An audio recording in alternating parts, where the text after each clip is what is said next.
So, the message today, if you haven't picked up on it, is you're going to have to serve somebody. You're going to have to serve somebody. So, it may be the devil or it may be the Lord. We don't really use those terms. But it may be fear or it may be love. You're going to have to serve somebody. It may be your human nature. It might be your Buddha nature that you're going to serve. It might be ego or spirit, which you're going to serve. And so much of our spiritual literature these days especially talks about overcoming the ego, going beyond the ego, banishing the ego. And I like that Ram Dass just comes right out and says, yeah, probably while you're in this human body, not going to happen so much. But here's the deal. You can either serve ego or you can allow ego to serve you. Ego is a tool by which we navigate this physical and emotional and intellectual world. But what we know is that we are spiritual beings having this human, intellectual, emotional experience, physical experience. So the ego is not evil. And so much of the time, and I've even heard Unity churches, when they say the Lord's Prayer, say, deliver us from ego, as if that was the evil that we're being delivered from. And actually, being delivered from ego isn't such a terrible thing. But it's not the same as evil. It's a tool, right? A hammer is a tool. So there are times when you have a nail that needs pounding, you need a hammer. Nothing else is going to work as well. Right? But here's the deal. If you only have a hammer or you consider it your primary tool and you keep it in your hand at all times, you may start pounding a bunch of stuff that isn't nails. Right? For that expression, if you only have a hammer, everything looks like a nail. The ego is a tool. And if it's our primary tool, if we think it's who we are, then we can cause a lot of destruction with it for ourselves and for others. But if we understand it as a tool, that it's always in the passenger seat or in the back, that spirit is the driver. Spirit is the driver, and ego can serve spirit. And it gets messy in there because we're human. We like to do this. I like that verse about you may be a preacher preaching spiritual pride. Yeah, it's so hard. You may do the most pure act of love in the world, absolutely unconsciously, completely from your spirit, give, and then a minute later go, look what I did. That's ego. That's ego coming into it. Does it negate the good that you did? No. And hopefully you're aware of it and it gives you a good laugh. And you don't go, look what I did. I need to do more of that because people approve of me when I do that, so I need to do it all the time. And, then we can take it off and start running with it. Now we've got a hammer and we're trying to find things to nail. But when we can understand, ego's going to be there. As long as you're in this human body, it's probably going to be there. It is a tool to help us navigate this human life. If we were meant to float on a cloud, egoless, we would not have been incarnated into these very tight, cumbersome, physical, emotional, intellectual bodies, right? Spirit is unlimited, and then our job is to come from this absolute unlimited place and fit ourselves into this very limited space, and then figure out how to know our unlimitedness, even within this tight space, even within this. So, we're not meant to float on a cloud. We're embodied. We have a purpose. So we get to ask all the time, is this my mind? Is this my body? Is this my ego leading me? Is this my spirit leading me? And then answer the best we can and do what is indicated to do. It is a tool to navigate human life.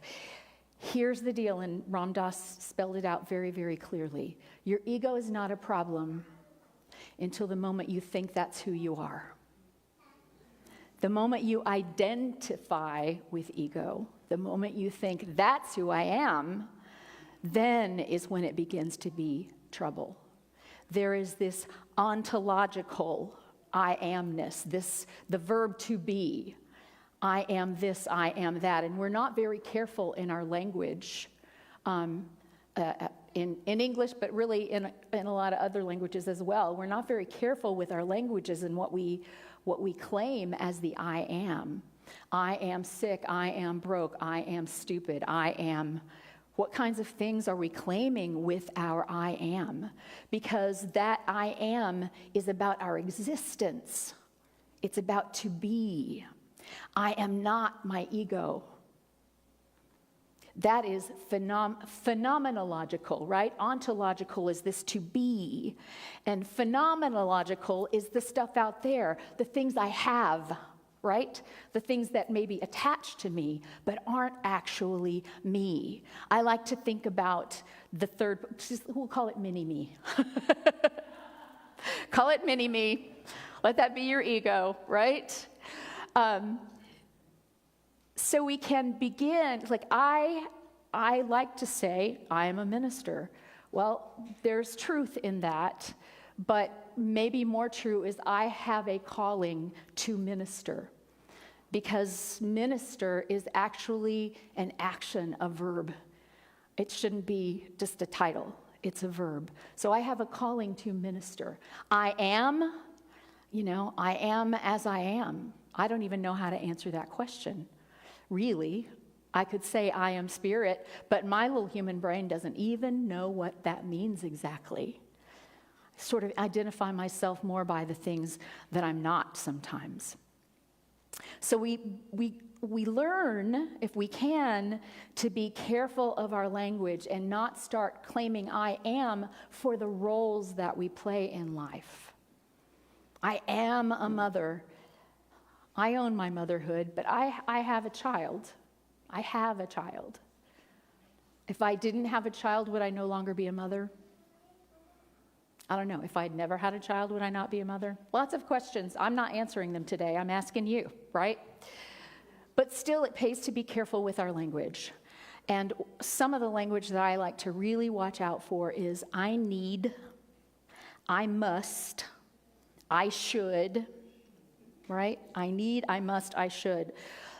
All of those things declare some sort of lack. There's something that's not being met there. I need to do this, I must do this, I should do this. And it feels like then the choice is taken out of there. And that is what letting our ego work for us instead of lead us is about, is we make the choices from love and decide what to do from there. So perhaps we say, instead of I need, we get honest and say, I would like, I want. That sort of puts it into more reality. And there's nothing wrong with wanting things. You're allowed to. You're allowed to, but when you call a want a need, you're lying to yourself. And if you're lying to yourself, that's not spirit, that's ego. That's ego. And I can say, I prefer. And although the Buddhists say, try not to have preferences, I don't know anybody who doesn't have preferences. You know, maybe someday I'll get there. I still have preferences. It's okay to prefer. As long as I don't think my preference is my need, and as long as I don't think my preference is the right one, and you ought to prefer it also. Because that's what we end up doing when we take these things that are really phenomenological and we make them ontological. Then we think that must apply to everybody. Everybody has to be that way. We do that, and it's very dangerous. It's very dangerous. So the words I should, and I know I've shared this with you before, even, and because we should on ourselves way more than other people should on us, right? Yeah? I mean, other people do should on us. You know, there are people who start sentences with, you know what you should? And, you know, when I hear that coming at me, I go, I don't like to be told what I should do. And yet I do it to myself all the time. I don't want you telling me what I should, but I'm going to tell me what I should. Should means I might not do it even though I know it's best. Really, I could just say I could. I could do that. That puts it squarely in the realm of choice. No particular leaning on any part of the decision. Just I could means the choices are open. I could. I should have done that. Well, you could have, but you didn't. So let's forgive yourself and move on, right? You can should on yourself all day, and it's not helpful. And shoulding on other people is not helpful. I'm going to get tired of that in just a minute, but apparently not yet. So, is it so important to be careful of our language? I would say there are people in New Thought who are like real strict New Thought. No, if you put an I am after it, get ready because that's what's coming because the law of attraction works like that instantly. I believe it's way much more subtle than that. And that maybe the most important thing about watching our language is that it brings us into awareness. When we hear ourselves say a certain thing, then we get to go, oh, wait, is that really who I am? I am stupid? Do I want to claim that? I could say I did a dumb thing. Or, oops, that's my favorite thing. What if every time you messed up, instead of analyzing it to death and shoulding on yourself, you said, oops, better next time. It's a lot easier on you. But still, if I am becoming aware of my language, I'm being a little bit more clear about those unspoken messages that are part of who I am that I might not even notice. I might not notice how attached I am to thinking of myself in a certain way unless I become aware of my language, unless I become present to it, unless I'm willing to witness what I am doing, what I am saying, where I am coming from, moment to moment. And witness is what we do in the present, right? So the witness can see, and the witness is spirit. The witness is spirit. The moment you can see that your ego is doing something, that means you're one step back from it. You've seen it. That's not who I am. I'm the one watching that. I may disapprove of it, but I'm the one watching that. I'm the one watching the part of me that's disapproving it. Who's behind that? Who's behind that? And then we finally get to spirit. So the ultimate purpose of human existence, this is not me, this is Eckhart Tolle, is to bring presence into this world. That it's each of our ultimate purpose for being here is to bring presence into this world. That is why becoming free of the ego cannot be made into a goal to be attained at some point in the future. Only presence can free you of the ego, and you can only be present now, not yesterday or tomorrow. So is he talking about being permanently free from ego? Just right now, just this moment, do what is yours to do. Take the judge and the should and all of the other stuff around it and looking and assigning what other people should do. Know in your heart what's the next right action and do it. And if it turns out to be a mistake, say oops and be open to what the next message is. That's about bringing presence into the world. We live most of our lives in the past and in the future. And when we are present, we become aware of our choices. We talk about choosing fear or love, living from our human nature or our Buddha nature, living from ego or from spirit, serving the devil or serving the Lord, okay? It's a way of saying it metaphorically that works as long as you don't believe that. And it may work if you do believe it, but I think you'll be in a lot more pain. So choices. Here are the kinds of choices that we face every day, and I love to watch myself and the people around me make choices. How many times a day do I say I want to be a peaceful person, but I choose drama instead? Right? Yeah.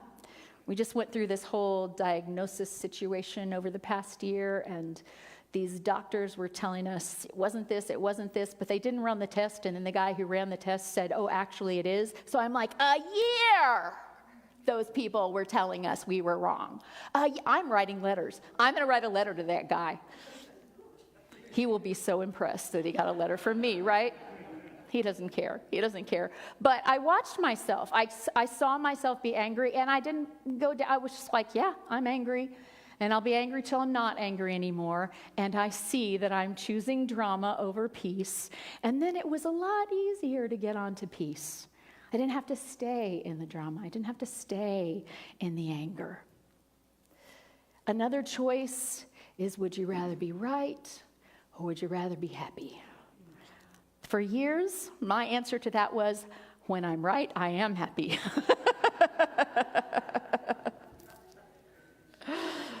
But truly, I'm at the point in my life now where I really would rather be happy than prove myself right. It doesn't really matter. And when we talk about right, who knows? Right is only, it's relative. It's always relative. If you're the only one in the room, you don't have to be right in order to be happy. It's only when you're in opposition with someone else who is disagreeing with you, in which case it's not about being right, it's about proving that you're right. So what if I didn't have to prove that I was right? What if I just know whether I am or not? And I just decide to be happy regardless of what anybody else says. That is a possibility. I hear that that's possible. So the difference between knowing something and proving something.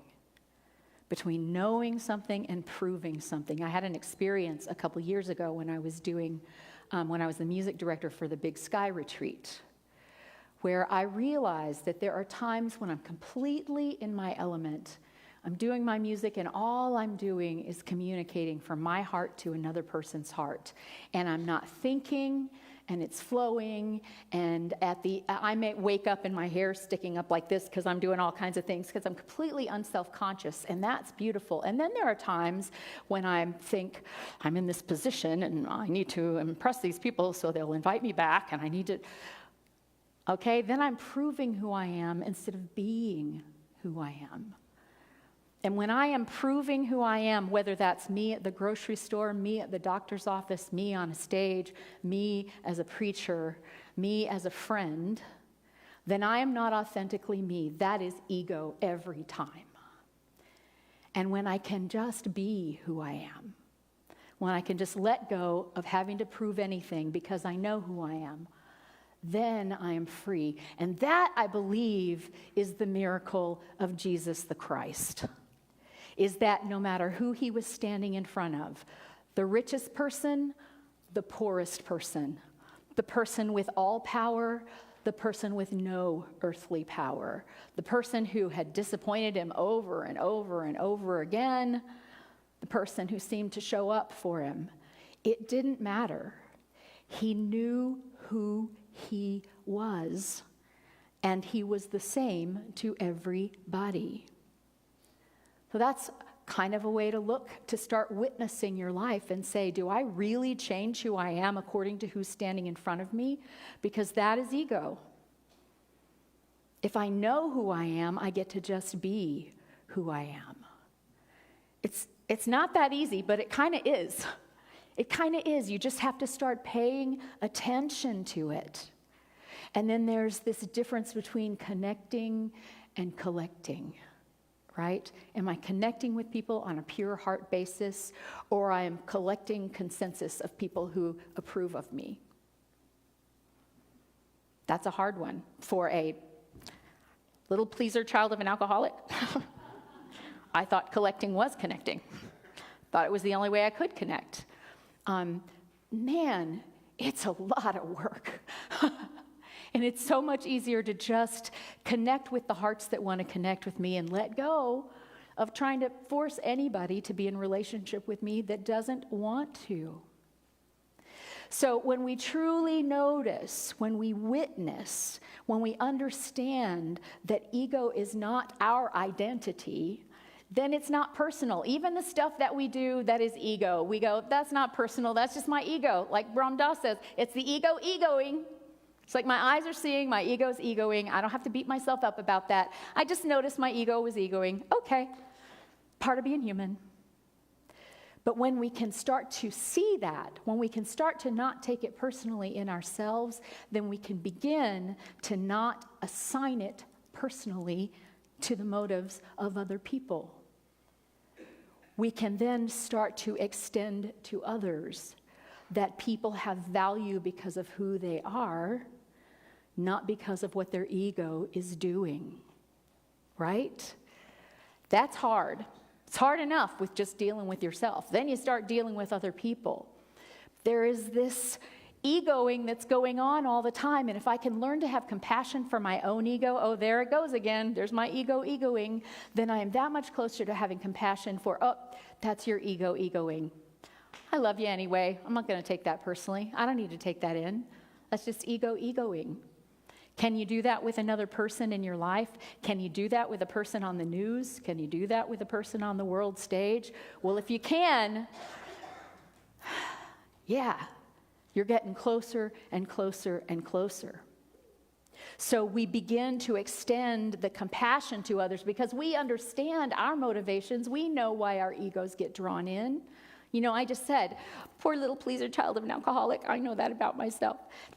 I've worked through that. I am in recovery from that for many, many years. But I still, when it crops up, I go, oh, there she goes again. Little mini me still thinks somebody has to be happy with her for her to be okay. I know that's not true. And I can give her the attention she needs and dismiss her and know what I know to be true. If I can begin to have that kind of compassion for myself, then I can begin to have it for you.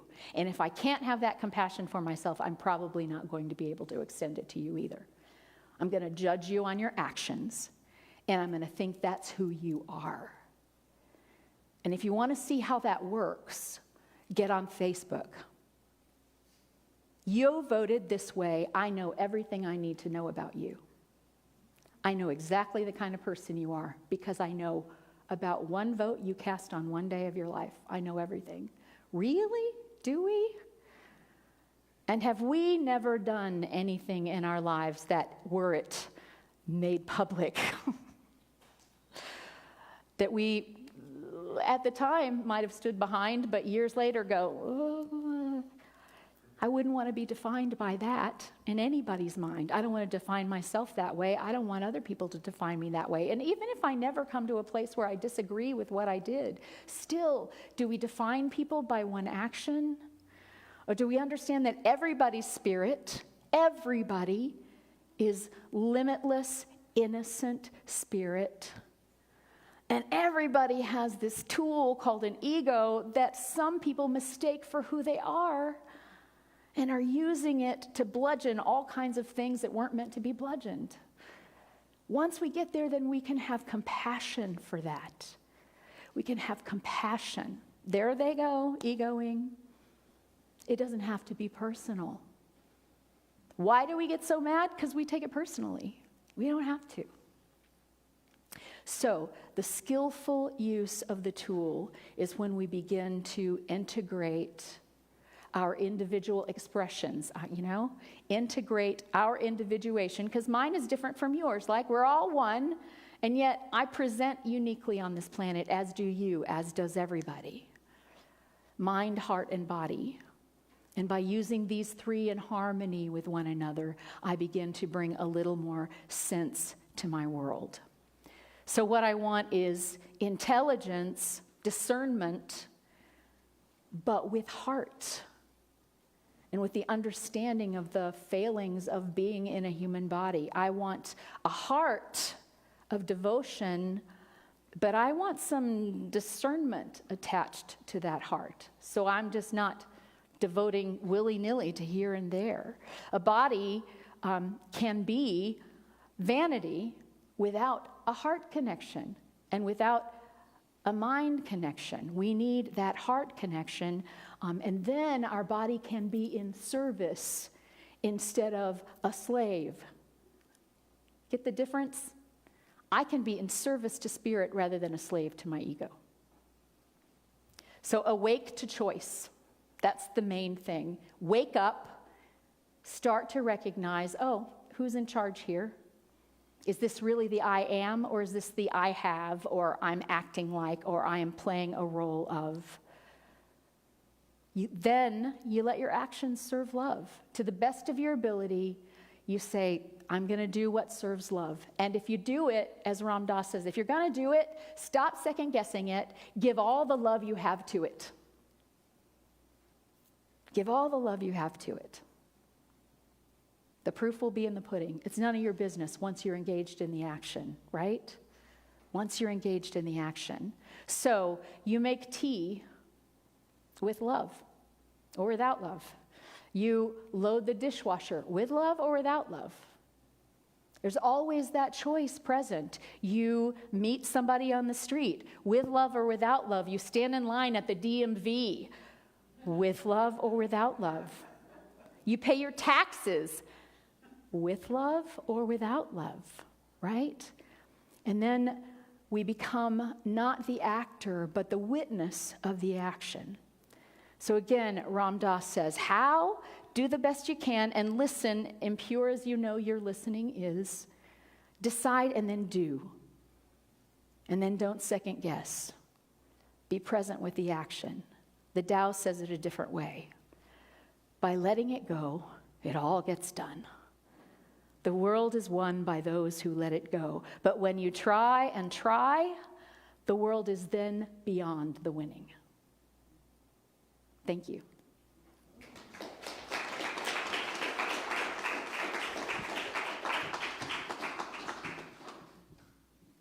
I hope that made some sense. That ego thing is hard.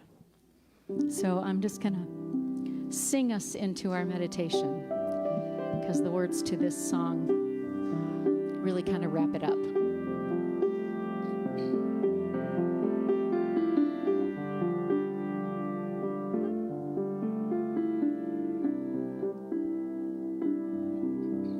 Let there be less of me, let there be more of thee, less of the human, more of the divine, less that belongs to me, more that is thine, more of God's nature, and less that is mine. Order and harmony now are in place. Where there is harmony, discord will cease. Where there is harmony, there will be peace. Not personality, individuality, more of the Christ self living through me. Teach me humility, let me your servant be. Give me serenity, selfless and free. Order and harmony now are in place. Where there is harmony, discord will cease. Where there is harmony, there will be peace. Let there be less of me, less of me. Let there be more of thee, more of thee. Less of the human, more of the divine. Less of the human, more of the divine. Less of the human, more of the divine.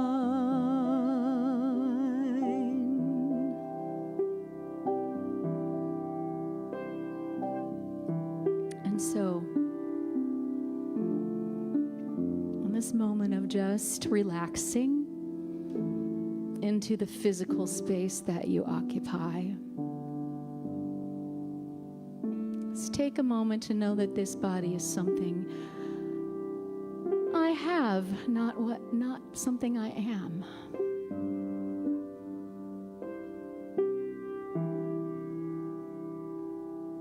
And as I breathe,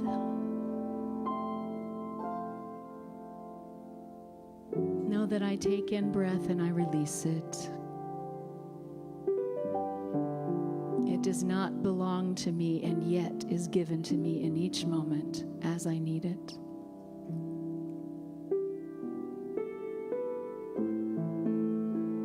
And as thoughts arise in my mind, I simply acknowledge that I am not my thoughts. I'm not the mind that's having those thoughts.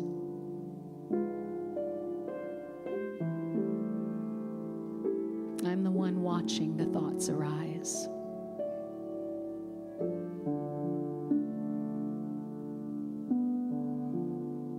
And as perhaps emotions follow thought,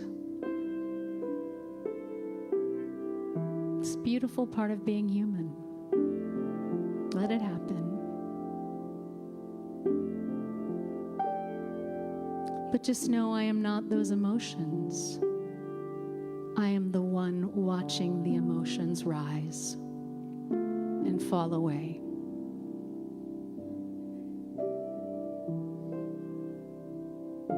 There is this completely still, unshakable core that is who I am.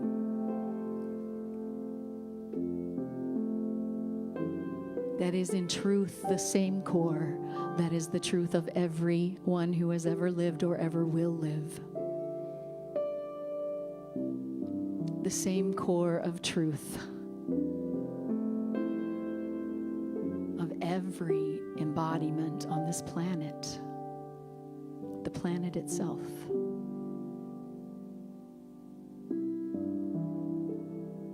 And because we don't have great language for it, we call it spirit, or God, or oneness. And it doesn't matter what we call it, but it's important to know what its nature is. Its nature is love.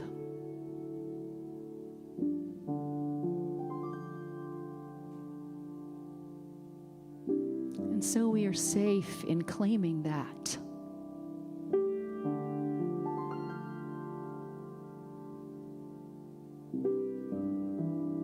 That love is the truth of who we are in every moment that we are aware, own that love, own our oneness. Know, even for an instant, that we are not separate from God, and we never were, and we never can be. In that moment, we are free.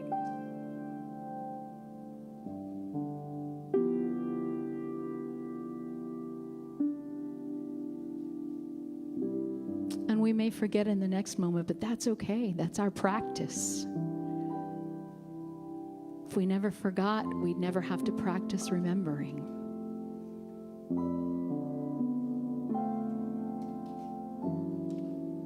And so we take our chances to practice day after day, moment after moment. Who's really here?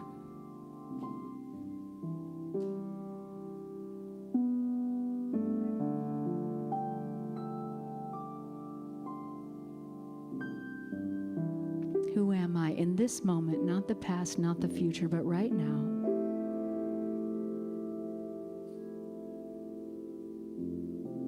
I am presence, and the nature of that presence is love.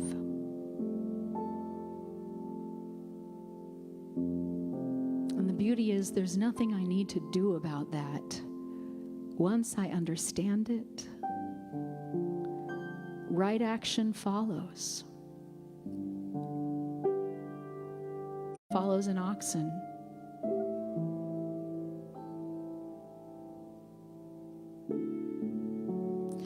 Jesus said that if you love God, if you love this core of who you are, this one spirit, this one love,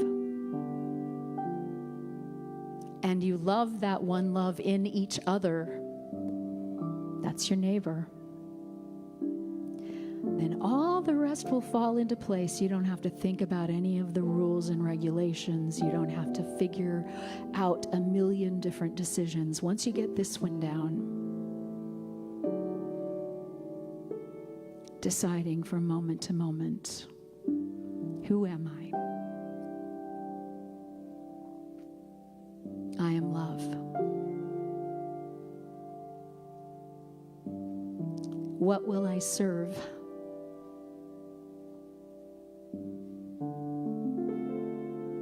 In this moment, I choose to serve love. And if I fail or fall in the next moment, I can choose again. And choose again. And choose again. And that is this sacred, holy, whole, wondrous beauty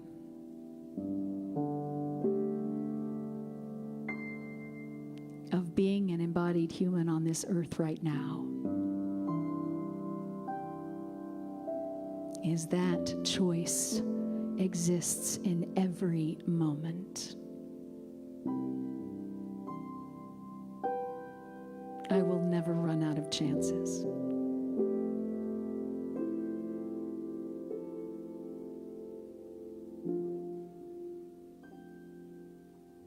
And so I choose love. And so it is.